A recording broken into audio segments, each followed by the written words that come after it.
வெயில் காலம் வந்ததிலிருந்து வெளியே போனா வேகுதே, அதனால ஏசிய போட்டா கரண்ட் பில்லு ஏறுதே.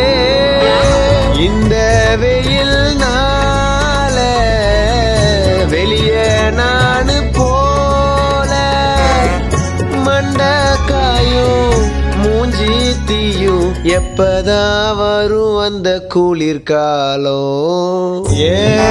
வெயிலோத்தி வெயிலோத்தி என் உடல் பத்தி எரியுது எரியுது, ஏன் தொண்டவத்தி மூஞ்சி கருகி என் மண்டை ஃபுல்லா காயுது காயுது.